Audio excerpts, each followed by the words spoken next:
Como lo anunciamos en el primer bloque, hoy tenemos una entrevista muy especial. Y digo especial porque el entrevistado es una persona muy querida, una persona que hace parte de mis vínculos y redes cercanas.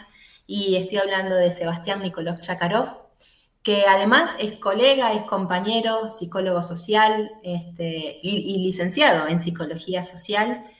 Eh, y con un tema que nos atraviesa en nuestra identidad también como trabajadoras y trabajadores de la psicología social y que tiene que ver con el Día de la Memoria, la Verdad y la Justicia. Y no solamente por el día, sino nuestra idea es poder abordar cómo nos atraviesa eh, esta fecha,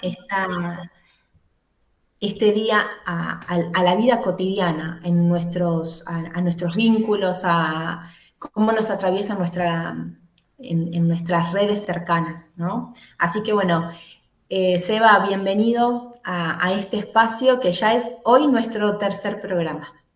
Bueno, gracias por la invitación.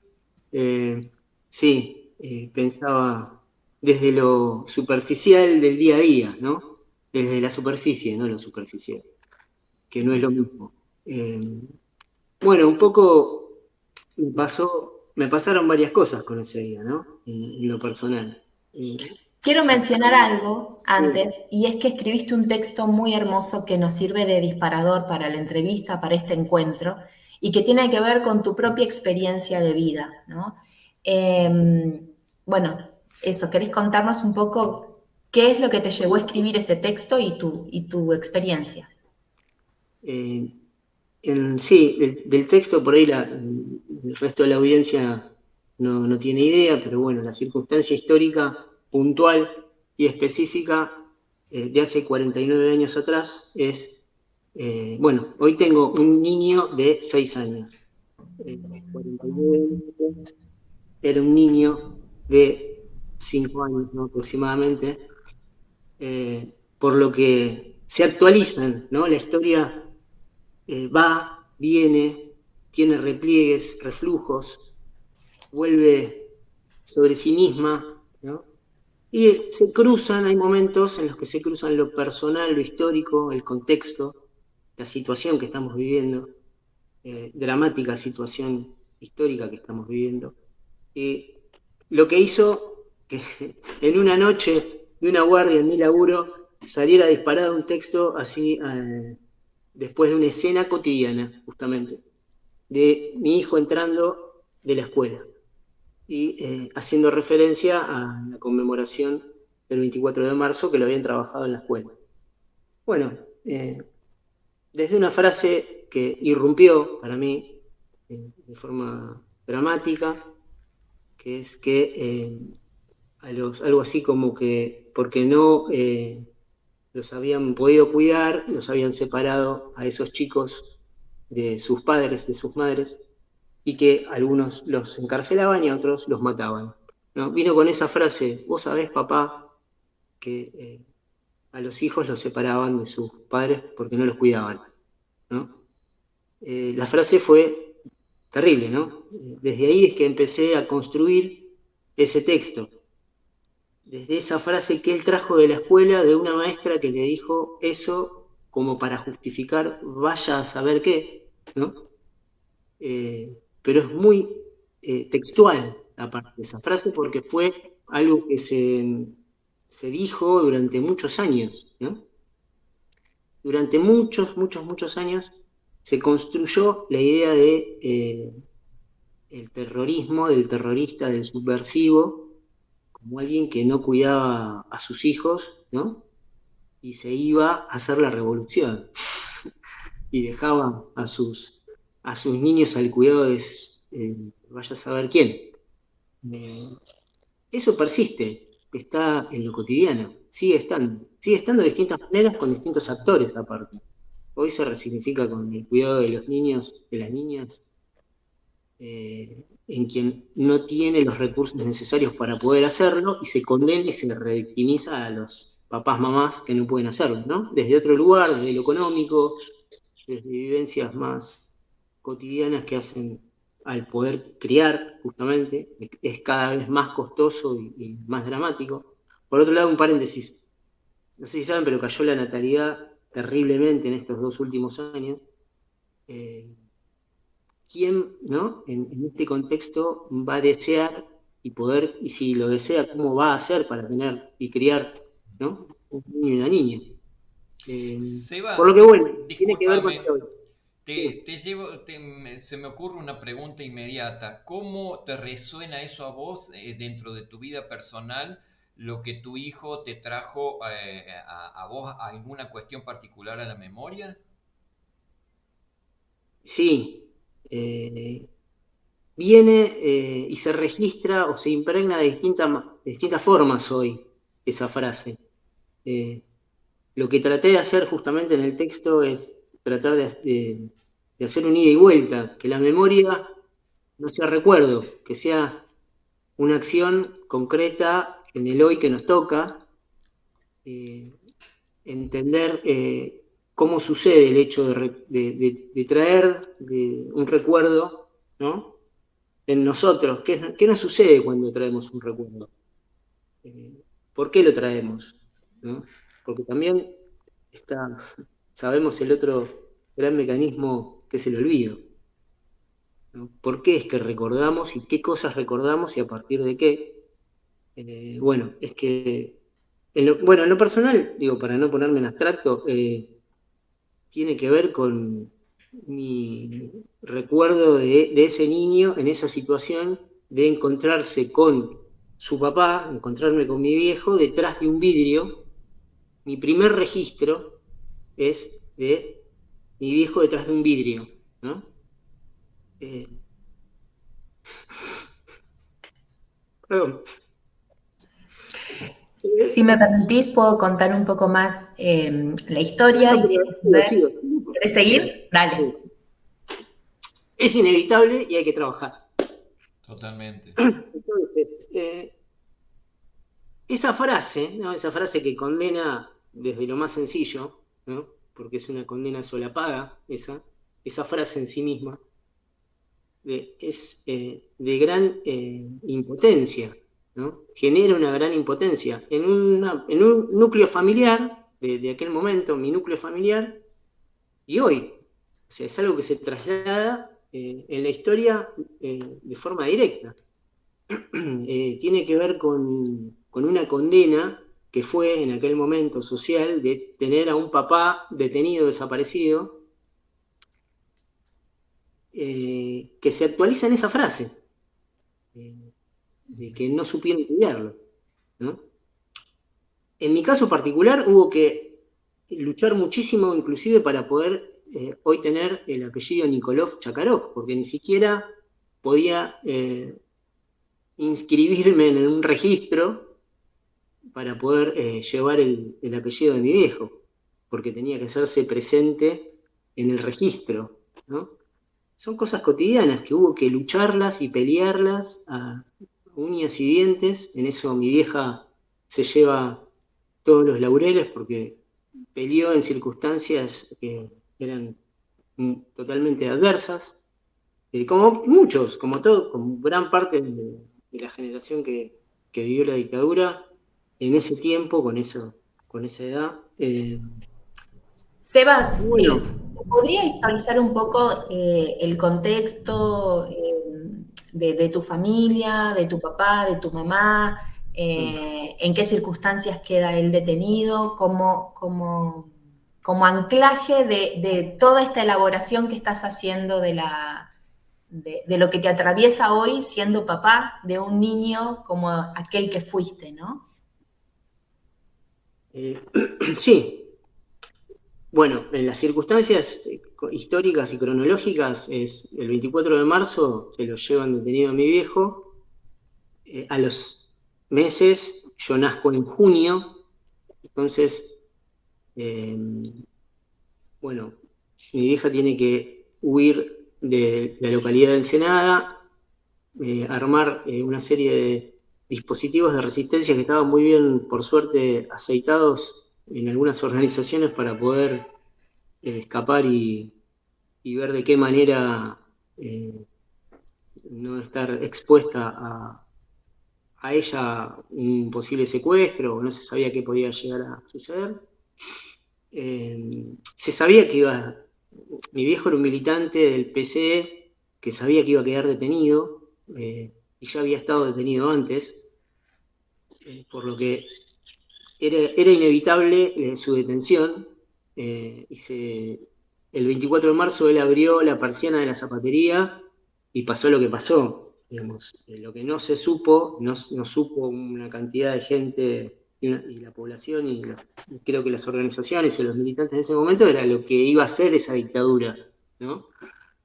Lo que iba a producir y cómo, en qué situación venía a plantar terror, ¿no? Así que bueno, no, circunstancialmente esto fue lo que eh, eh, el desarrollo de mis primeros años de vida tiene que ver con esto, con mi viejo detenido, y todas las luchas que hubo que hacer también para que no lo expulsaran del país.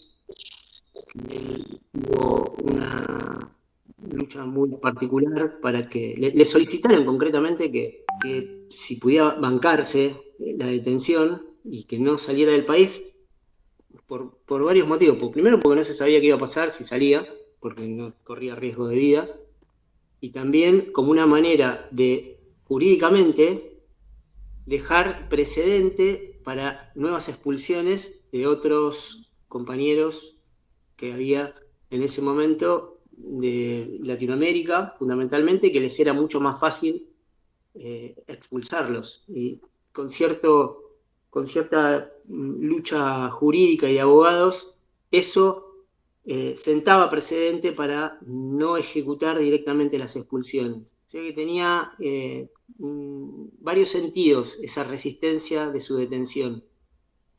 Eso fue una lucha que se la bancó él en su cuero, con infinidad de idas y venidas, porque siempre estaba a punto de salir esa expulsión durante 4 años y medio. Y bueno, eso hubiese reconfigurado la historia de otra manera, ¿no?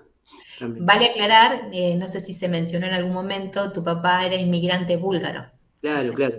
Como inmigrante búlgaro y tenía su nacionalidad, nunca perdió su nacionalidad, y esa es una de las batallas culturales que llevó adelante, no perder nunca su identidad y su terruño y su origen, y siempre volver sobre sus registros culturales, la música, la comida, siempre estuvo presente. Bueno, nada, con los abogados, me acuerdo en ese momento, en aquel momento histórico, fue un planteo de, bueno, mira, si vos te bancás esta situación y planteamos un habeas corpus para tu detención, que no salga tu expulsión y vos te la bancás, no sabemos hasta cuándo, pero te la bancás acá, eso implica sentar un precedente para que a otros no los expulsen también. Que está el fallo y eso quedó registro de eso. Nada, hay una serie de luchas que no están visibles también, que tienen que ver con los que sobrevivieron, los que vivieron y los que estuvieron presentes en esas disputas cotidianas, que por ahí quedó todo impregnado bajo la figura del desaparecido y del que no está, ¿no? Sobre la figura de la víctima, pero hubo también fuertes vínculos de armar tramas de familias que sostenían a otras familias en estas circunstancias, que están vinculadas a la vida y a la lucha por la vida, y no a la victimización solamente, ¿no? De lo que sucedió. Que es interesante indagar y descubrir esos mecanismos de solidaridad muy, muy fuerte. Hablábamos fuera del aire de la grabación sobre cómo se fue reconstruyendo o cómo fuiste elaborando tu historia, ¿no? Esa infancia, con esas realidades, con todos los otros vínculos, ¿no? que sostuvieron también a tu vieja para transitar esa detención, moverse de un lugar a otro. ¿Y cómo te atraviesa hoy, digamos, en este primer año de escolaridad de León, de tu hijo, esto que él trae, ¿no? ¿querés contarnos cómo elaboraste esa vivencia primera con contarle a él esta historia? Porque vos tenés una hija mayor, digamos que por ahí Malena. ya va con Male, que va comprendiendo otras cosas, que ya fuiste trabajando con ella, pero hoy quizás la representación de un hijo varón, ¿no? Que además es muy parecido a vos, Sí, y que se es juegan muy otras representaciones, digo, ¿no? sí, eso, uno que viene con cierta lectura y información y formación o deformación, vaya a saber qué cosas va adquiriendo uno, ¿no? Uno cree que incorpora determinados conocimientos, pero a veces, bueno, digo, tiene la cuestión entre varón-mujer, ¿no? Que uno parece que no jugara. eh, es muy diferente cuando uno se encuentra en ese otro, eh, en la misma, en el mismo juego, ¿no? De un niño a veces. Cómo puede verse, ¿no? En el juego de un niño o en las preguntas de un niño. Que no me pasó lo mismo con Malena. Me pasó desde otro lugar, que es una cuestión más por ahí razonable o razonada. Y esto es más vivencial, ¿no? Es la relación que uno establece con un niño o con una niña. Eso como primera cosa sí es así. Eh, Después quisiera llevarlo más al plano de lo que pude elaborar en relación a lo que pude construir después textualmente, pero vos me guiarás un poco por ahí puntualmente en lo que qué querrías saber de ese indagar, ¿no? Porque tiene múltiples causas o significados, no es, no es algo que sea, que cuando uno analiza, cuando uno se encuentra con la posibilidad de encontrarse con el análisis de eso, eh, parte de algo que uno cree que es eso, ¿no? Sale por cualquier circunstancia el encuentro eh, con ese registro de aquel momento. No es algo que uno pueda planificar. Se nos presenta y se nos hace presente en determinados contextos también. Tiene que ver con el momento que estamos viviendo hoy, es dramático. Es dramático en cuanto al daño que nos pueden volver a producir, ¿no? Tenemos un presidente que abiertamente nos dice, corran zurdos de mierda, ¿no? Y eso, obviamente, en este contexto, a quienes la pelearon desde ese paradigma y desde ese lugar ideológicamente, son ataques significativos, ¿no? Hoy un poco fuera de la entrevista, trataba de hablarlo acá con el compañero, vienen directamente por la cuestión simbólica.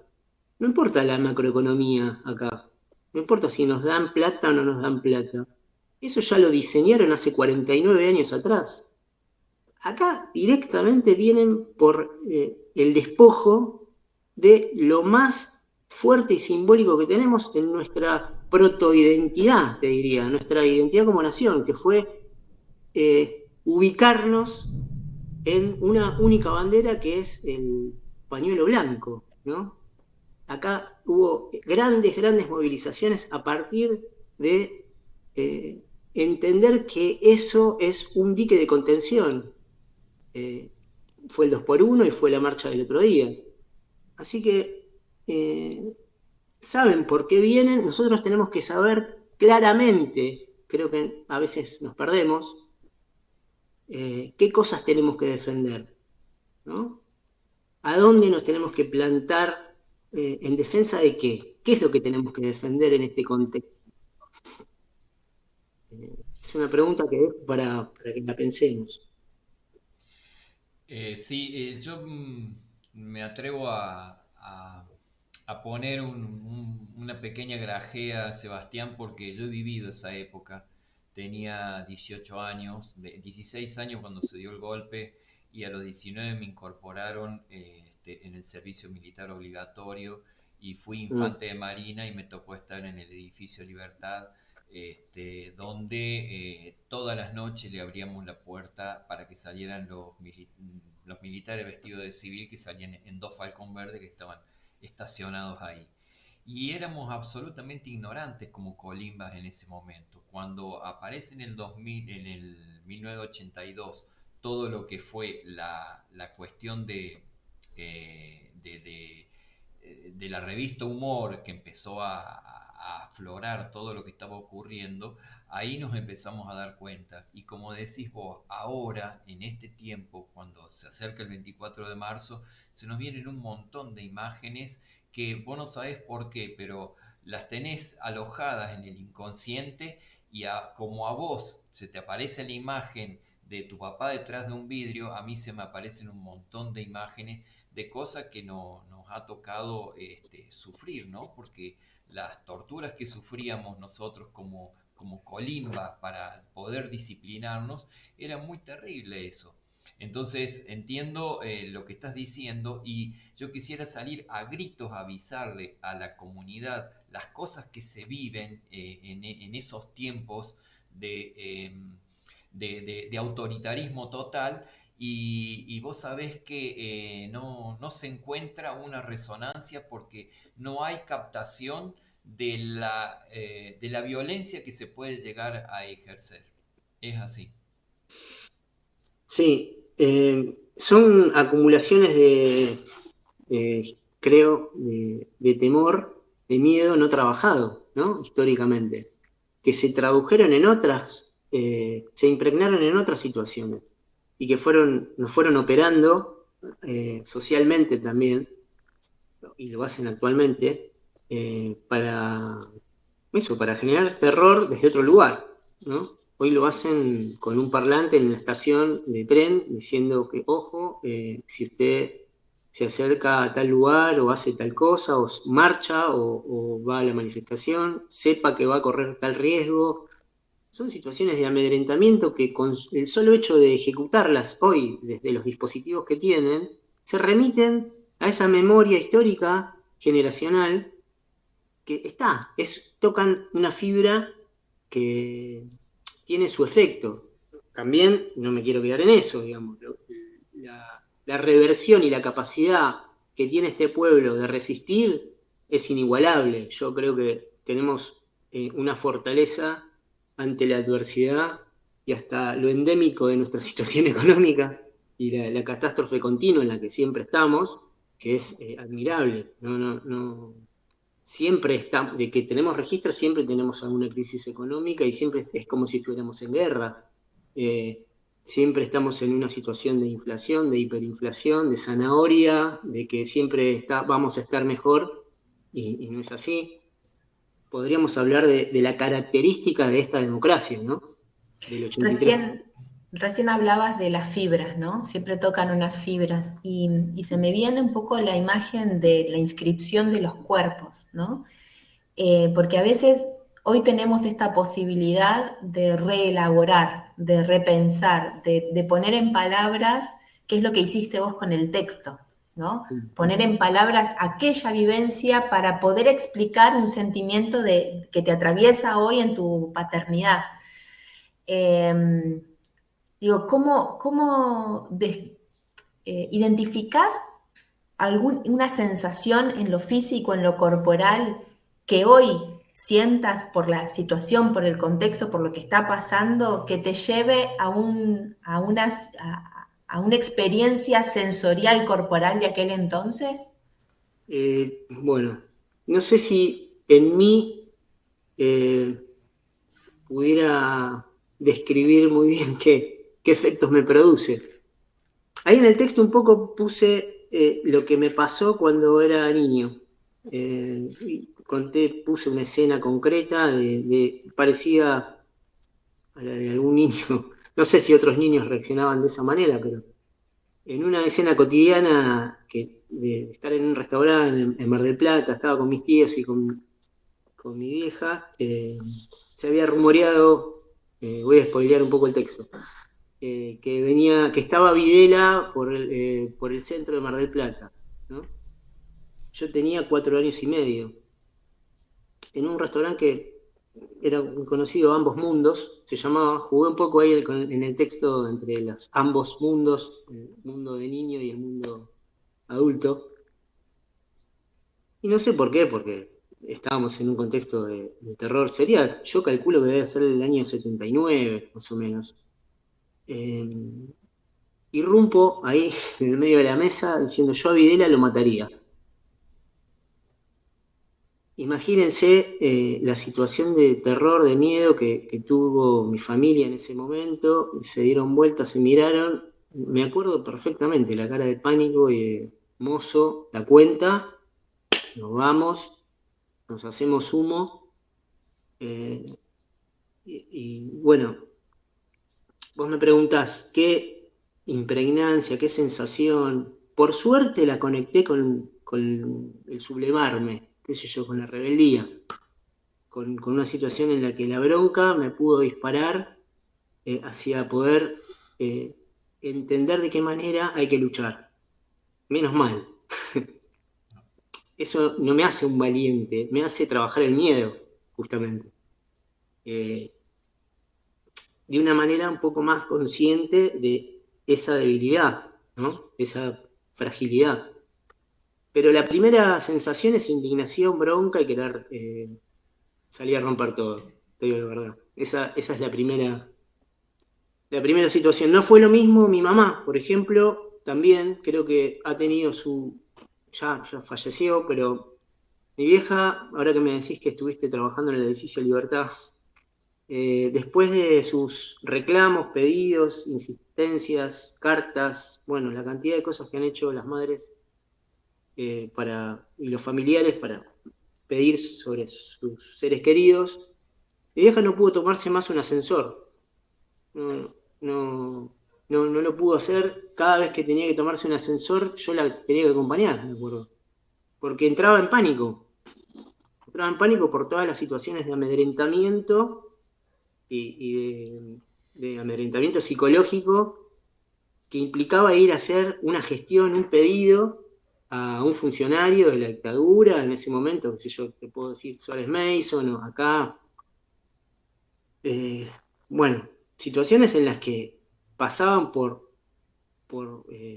situaciones muy complejas de dolor y de tensión, ¿no? Nada, entrar a la cárcel, por ejemplo, tener que entrar y la revisación mía era terrible. Soportar esas vejaciones, eso, revisar, sacar, desarmar el pañal, desnudarte, qué sé yo. Son situaciones en las que uno las tramita, las gestiona, las operativiza y busca el horizonte de lucha para poder hacerlas, porque si no son imposibles de soportar, ¿no? Y dejan marcas, obviamente que dejan marcas. En algunos más, menos, están ahí esas marcas. Hay que resignificarlas y hay que entender que también, a partir de y con eso, también había otras situaciones muy sarcásticas, irónicas, de risa, de buscar la complicidad, de salir a batallar adentro de la cárcel y afuera de la cárcel, de encontrar la manera de pasar un condimento en un caramelo, por ejemplo. De que los tenían sin comer sin sal, ¿no? Los tenían a dieta sin sal a propósito para disminuirles la presión y bueno, y disminuirlos en el ánimo. Hay una serie de estrategias en la alimentación también de parte de los detenidos. Y se les había ocurrido no se habían dado cuenta que parece que los determinados caramelos no los revisaban. Entonces dijo: vamos a pasar sal o algunos condimentos para que puedan condimentar la comida en un papel de caramelo que no se dan cuenta, y ahí iban y pasaban los condimentos y cambiaban la comida de ese día o de esa semana, o pasar un libro, encontrar la manera de pasar algún libro cuando ya la cosa aflojaba un poco, o grupos de formación política dentro de la cárcel, y bueno, ya hay historias muy interesantes de cómo se resistió y cómo se formó en ese momento, en esa circunstancia. Se han formado militantes y han trasvasado y han contado otras experiencias, y los más grandes tenían la obligación de poder transmitirle a los más chicos la contención y la formación necesaria dentro de la cárcel. La solidaridad que se vivió dentro de la cárcel en esos años es inigualable, digamos. Hay registros muy lindos, por suerte, para poder retomar el texto. Yo creo que nos tenemos que situar, más allá del horror y contarlo, en las situaciones de solidaridad fuertísimas que hubo para soportar esas circunstancias y encontrar siempre la manera de trascender, ¿no? Y de incidir. Yo creo que es el resguardo que tenemos y lo tenemos que recapitalizar eso, hoy más que nunca. Me queda esto de pasar la sal, ¿no? El condimento. Y la sal es la sal de la vida también, pensando desde lo teológico, si se quiere, la sal que conserva, que da sabor y que ayuda a que los alimentos perduren. Seba, ¿qué le diría el Seba de hoy, el Sebastián de hoy, a ese Seba chiquito?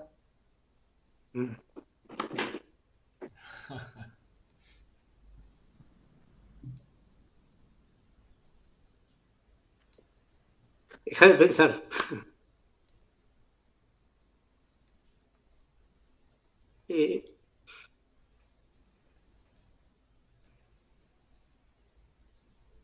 Gracias.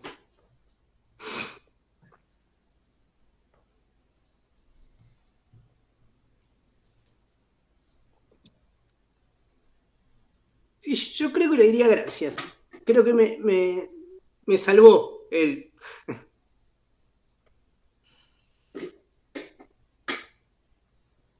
Sí, creo que en un momento me salvó.